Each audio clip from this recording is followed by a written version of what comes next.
Wild card weekend is upon us. The NFL playoffs kick off later today.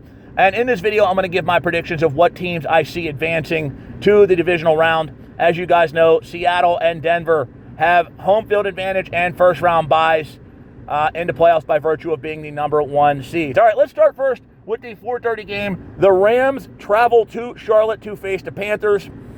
On paper, this game has all the trimmings to be a one-sided Los Angeles beatdown. I mean, first things first, the Rams have been one of the best teams in the NFL from start to finish this year. Right? They've got a high-octane offense led by Matthew Stafford, who I think is going to wind up winning the MVP. They've got a defense that makes life hell on people. And this team was literally an overtime away from very likely being the number one overall seed, wound up losing to Seattle. Put up a ton of points on Seattle's defense, which is one of the best in the NFL. Meanwhile, the Panthers literally backed into the playoffs by circumstance. They wound up losing last week to a Tampa squad that had been absolutely ice cold. Then they get in because the Falcons beat New Orleans, forcing the division into a three-way tie, which the Panthers got the tiebreaker for.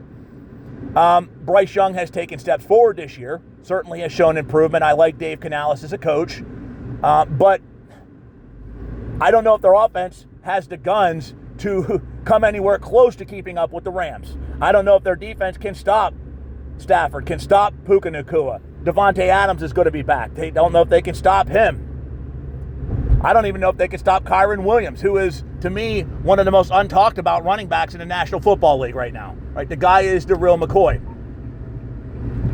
So why the pause in saying that the Rams are going to decimate them? And this quickly. History does work on Carolina's side.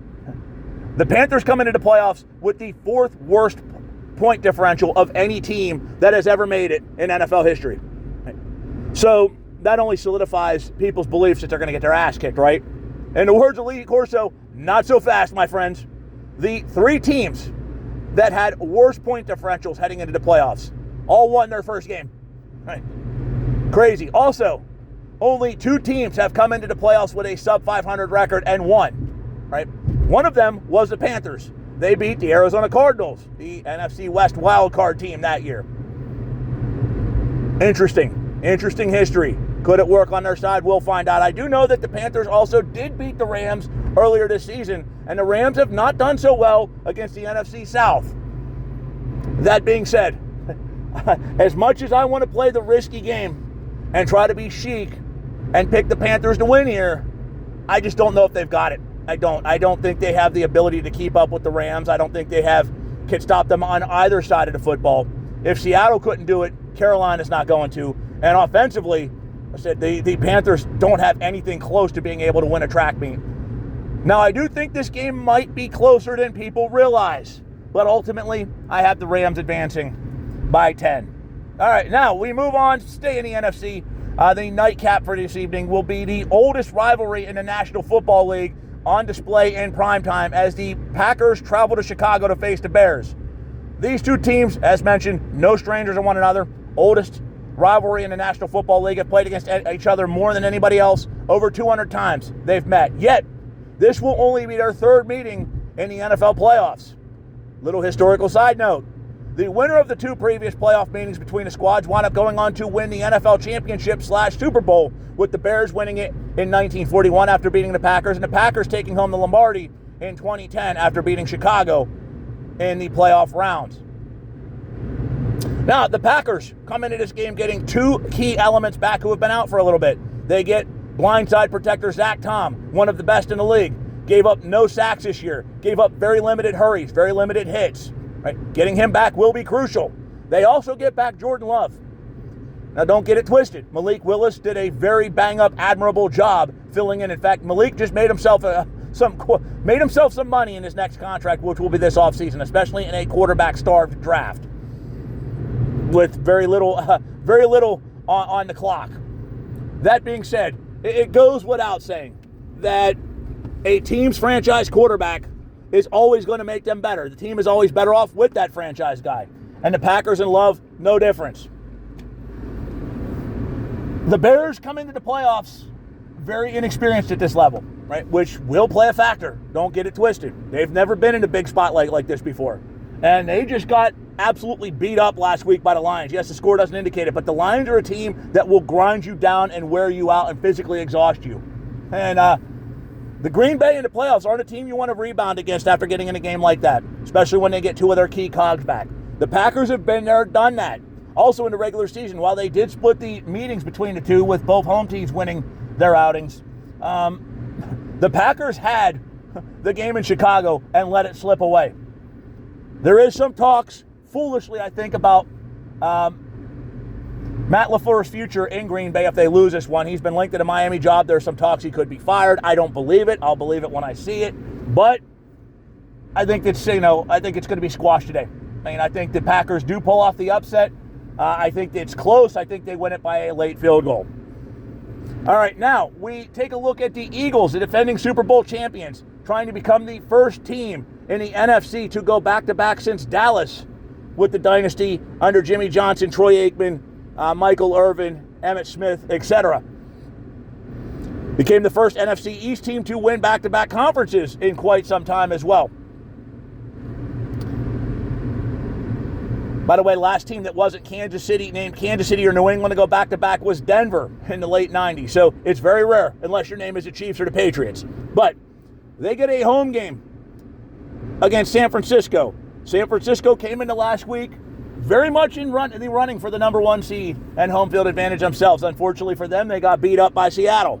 Seattle's defense put the clamps on them. They had a massive pass rush on Brock Purdy, which Purdy has never fared well against pressure like that. So now instead they get to travel to Philadelphia. I think San Francisco could have been a sneaky team if they got any matchup but this. They get to go outdoors in Philadelphia where it's going to be nasty, it's going to be cold, it's going to be a hostile crowd. And one thing about Philadelphia, their pass rush is relentless.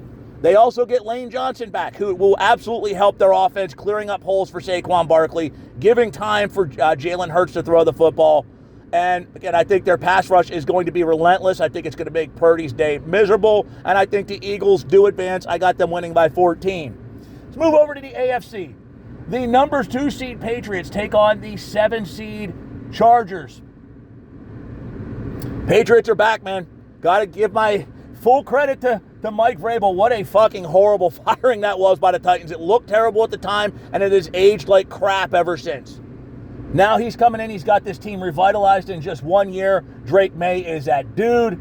Henderson is a plow of a running back.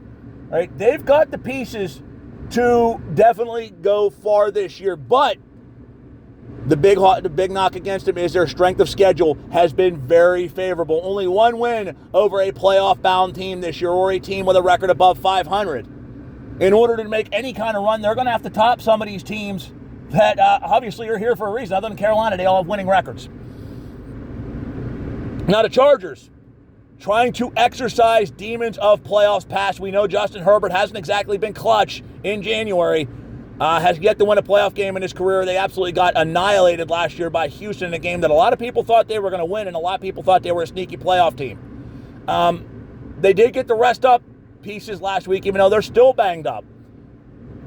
My question: will the Patriots be able to step up to the plate against a playoff team? Will they be able to conduct themselves when they're on the defensive? The Chargers will put them there. Or will the Chargers finally put whatever demons they've had from playoffs past aside them? I think being this is an outdoor game in shitty elements, even though I know the Chargers do have that playoff experience to them, I'm going to pick New England to win here. I think it's going to be close. I think Herbert actually has a decent performance, but I think the Patriots win by 6 and advance on. How far do they go? We'll have to watch next week and put my thoughts on that. All right, we got Jacksonville taking on Buffalo. This is the biggest coin flip for me of the first round because, look, this Jaguars team, there is something about them. They're fast, they're physical, they're nasty. Right? They've got an exceptional run defense, which negates Buffalo's biggest strength, their ability to run the football. They will have the game at home. By the way, Josh Allen has never won an away playoff game. The Bills as a franchise have not won on the road in the playoffs since 1994. Yet, I question playoff experience here. This Bills team is really good. And I think Allen, certainly while running is his forte, he can move the football around. Do they have the offensive weapons to hang with the Jaguars in the passing game? I'm not so sure. But I think this one's going to be very interesting. Again, this is my biggest coin flip. It could go either way, and I'm not really married to this pick. But I will say, look, part of me wants to pick Buffalo because it is a now or never for them, right? They don't have the Chiefs. They don't have Lamar Jackson, right? It truly is. If it ain't going to happen now, it's not going to happen for them. And I think they're going to play with a little bit of desperation, knowing they're the biggest hurdles to them getting to the Super Bowl in years past are not there.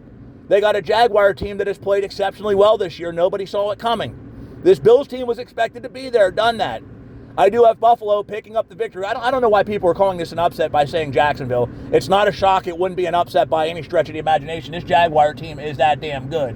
But I think Buffalo, and maybe I'm playing with fate here. Maybe I think that they realize, again, it's now or never, and Allen steps up and has that Hall of Fame showing performance to help them advance on. But I do got the Bills winning. Again, I'm totally on the fence about this one. And last but certainly not least, you got the Steelers hosting the Texans 4 versus 5 game. Talk about a team that had lady luck on their side, man. That final 2 minutes and 20 seconds of the season finale of the NFL regular season last week was a sight to behold. Chris Boswell misses an extra point. How many times do you see that happen? Then the Ravens drive downfield with under a minute to go, put it in position for Tyler Loop to kick what would essentially be a chip shot, and he misses. Ultimately wound up being John Harbaugh's last game as head coach of the team. Yeah, it's been crazy. That being said, do they have a little bit of momentum going for them? Sure. But this Texans team is sneaky good. This Texans team to me is my favorite to not just win this week, but I could see them representing the AFC in a Super Bowl. Their defense is electrifying. It is the best in the NFL by far. Gave up the fewest points this season by far. Their pass rush, ridiculous. Right? Will Anderson is a disruptor. They've got several other on that line that are disruptive. You can't throw the football on them, right?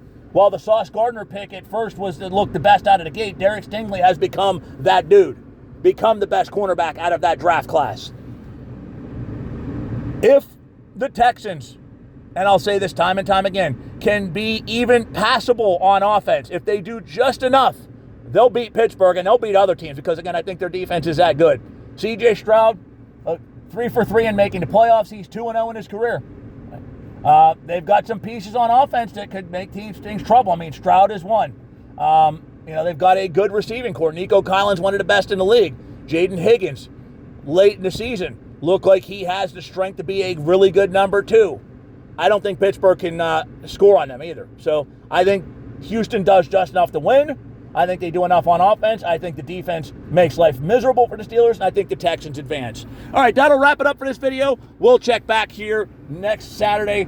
I'll let you know how piss poorly I did or how good I did. To be for the record, last year in Super Wildcard Weekend, or Wildcard Weekend as it is, I only lost once.